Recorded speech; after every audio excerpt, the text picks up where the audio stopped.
Hi everyone, my name is Nicole Denise, author and content creator, and today I wanted to come and talk to you about depression and mental illness. Now, I wanted to come and say something about this subject because it's a subject that is often swept under the rug, not talked about, considered taboo, especially in the African American community.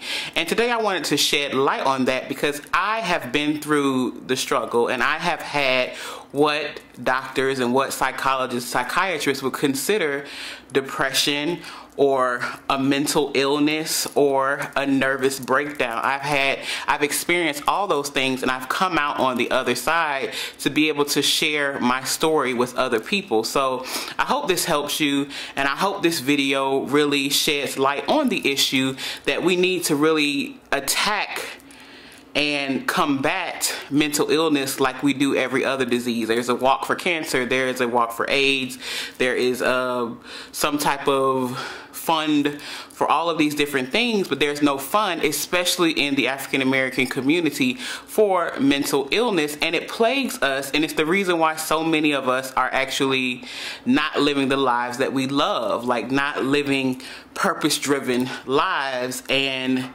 being the individuals that we need to be to ourselves as well as to our families and to our community. So I wanted to start this off by first reading a passage from my book, I'm Doing This to Me, and the name of this chapter is called Dark Night of My Soul. I've started to reread my book and it's really touching me and it's really getting me out of my comfort zone to come and speak on the issues that I cover in my book. So here's the passage, and then I'll follow that up with some more commentary after I finish the passage. So here goes. Dark night of my soul.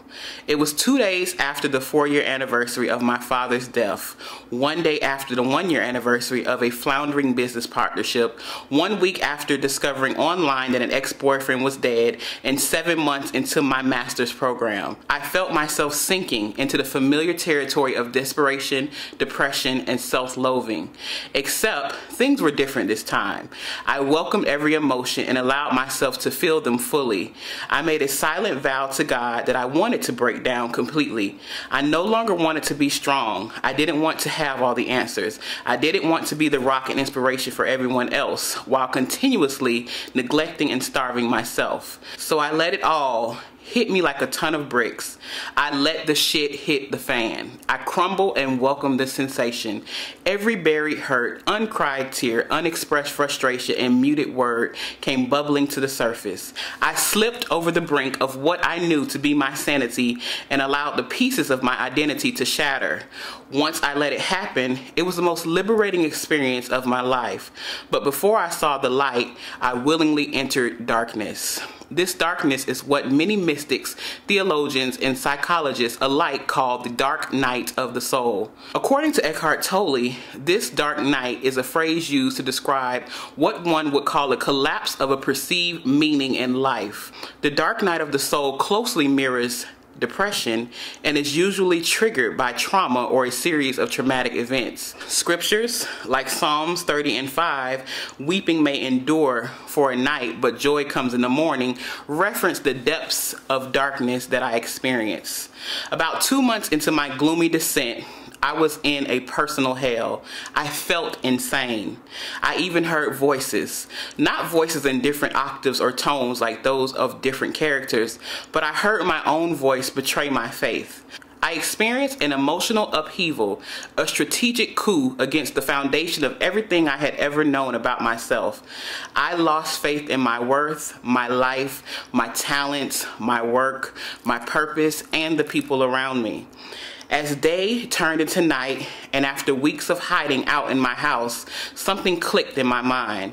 It began as an incessant need to stay busy, coupled with a constant gnawing in the pit of my stomach that said, you know, the shit you're doing means absolutely nothing. I had heard this voice before, but I had ignored it for years. However, as I sat on my couch watching a blank television screen, I was converted. I believed. On the outside, I was still the optimistic life giver that everyone needed me to be. On the inside, I believed a little more every day the things I did didn't matter. Before retiring to bed, I would say a prayer, hoping for a meaningful life assignment to appear by dawn. At daybreak, I trudged along, hammering away at responsibilities, completing necessary assignments, and dying. Dying because I realized that none of the crap in which I had involved myself had anything to do with me. I didn't care about any of it, relationships included. Then a lightning bolt of sorrow struck and I broke down. I cried, I screamed, I cursed, I prayed, I hid in my house for several more days, weeks. Life as I knew it came crashing to an end. And as if it could not be any worse, that annoying liar in my head added icing to the cake. Told you so. Nothing you do matters. As a matter of fact, you don't matter. Everyone knows that. This was the straw that broke the camel's hump. If both my work and I were worthless, what was the point of my existence? I raided my refrigerator like a savage. I gorged myself on anything I could get my hands on. After feeding myself to the point of sickness, I sat and stared into space. I still heard the voices, so I went for my purse. I needed money so that I could buy cigarettes, weed, something.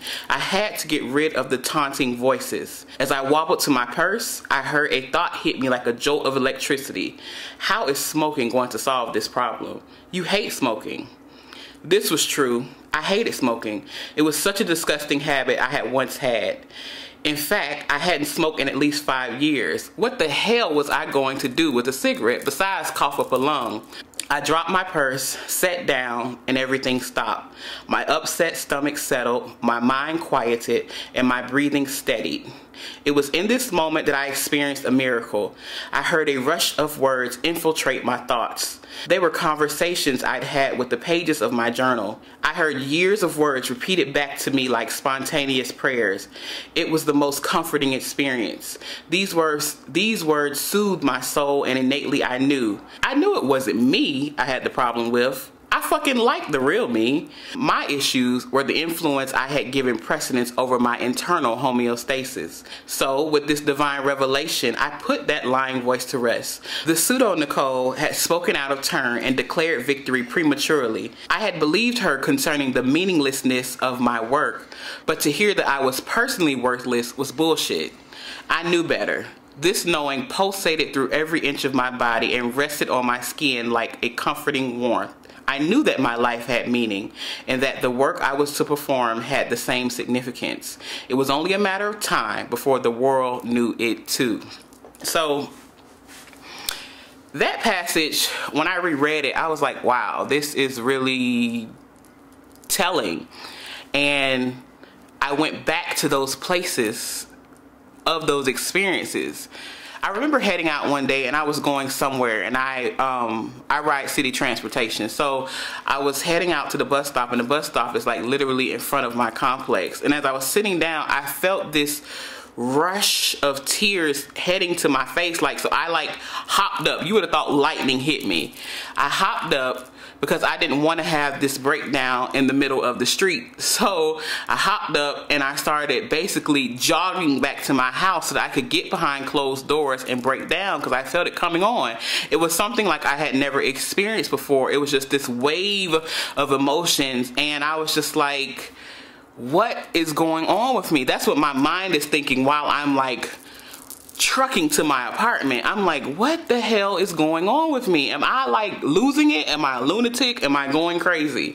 Like, those were the thoughts I was having. But I got behind my door, closed it, and then sat on my couch, and I just broke down. I started crying. I started cursing. I started praying. I started doing all this stuff that now when you read it sounds like a little cuckoo for Cocoa Puffs.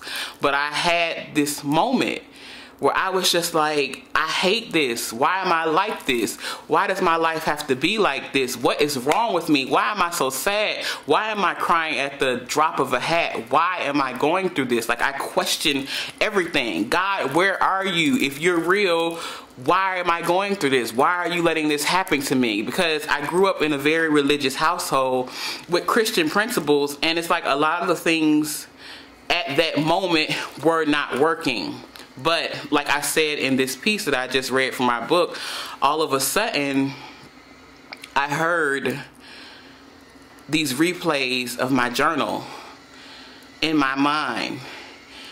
It was the most soothing thing I had ever experienced. It was the most surreal thing I had ever experienced too, because I was just like, what is this? And they were like prayers that I had said in my journal. They were prayers that I had prayed, not verbally, but written in the pages of my journal. And it was the most soothing experience that I've ever had in my life. And I just wanted to come and address depression and mental illness with you guys, because it wasn't until I had a nervous breakdown, and I believe that was my second one because I had one before, but I didn't know what to call it.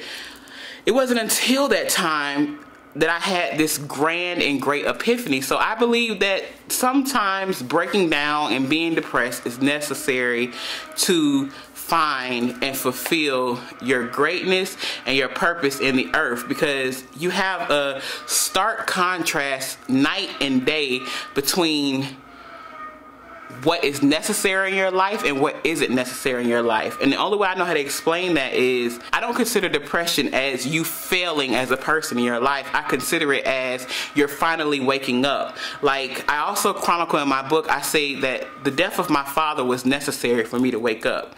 And that was a big step that I had to understand. I had to realize that I was living this life of acting. I was a caricature of myself. Like I was not the real Nicole. People thought that I was this saved, sanctified, Holy Ghost filled, got all the answers, inspiration, motivation, and I just did not want to be that anymore, because I had all the answers for everybody else, but when it came to me, I was literally on my couch crumbling, and there was nobody that I could call, who I could honestly call and say, hey, I feel like I'm going crazy, because that's taboo. And you call people, especially in the Christian community, and they say, girl, you're not praying hard enough. And I used to be that girl. I used to think that the reason why you're depressed is because you need a shot of Jesus and you're not praying enough. But it was not until I experienced it that I realized that this had nothing to do with Jesus. This had everything to do with all of these prescriptions that I had been given, but coming to the realization that everything I actually needed was already inside of me, and I didn't need to reach outside of myself to get that. So the purpose of this video was kind of to unload something that was once a burden to me, but also to help empower you and let you know that you're not the only one who's ever been through this. And yes, I can put on a smile, and yes, I can put on makeup, and I can get my hair did, but none of that matters when you're hurting inside. And I want you to know that you have somebody to talk to. You have me to talk to. So comment below this video. Inbox me on Facebook at Nicole Denise. Send me an email at info@NicoleDenise.org, because depression is real. Mental illness is real. And something that I realized, like once I gave it a name, I realized when I looked at my father's life, and I looked at the life of so many other of my relatives who've passed away, they also had depression, but they didn't call it anything. They didn't have a name for it. They would just try to pray it away. And I realized, wait a minute, I have to give this thing a name so that I know who I'm dealing with and what I'm dealing with. So let me know about your story. Let me know if you've been through any of the things that I've gone through. Let me know how you got over it. And if you haven't got over it, share your story, because I tell you, that's the first step in the recovery and the healing process. For me, I had to get it out. I had to get it off my chest. I had to say something and then let the chips fall where they may. Yes, I was scared out of my mind to do so. Yes, I was nervous, but at the same time, I was more adamant about the fact of, I was more adamant about getting this weight off of me, and sharing was the first step to doing that. So I hope this helps you. Again, my name is Nicole Denise, author of I'm Doing This to Me, and content creator. And if you'd like to purchase I'm Doing This to Me and read more of the stories that I share in the book, you can purchase it now on Amazon. It is available in both digital and print copies. So again, please reach out to me. Please understand that there are people out there to talk to. Please understand that it's okay that if you need a psychologist or a psychiatrist to help you along your way, it's okay to seek counsel from whoever you want to seek counsel from. You need to get into a healthy environment and into a healthy space to rid yourself of the distractions and of the lies that mental illness brings about in your life. So again, I love you guys. Thank you for listening, and all my information will be in the link below if you want to hit me up, send me an email if you want to purchase the book or anything of that nature. All right, bye.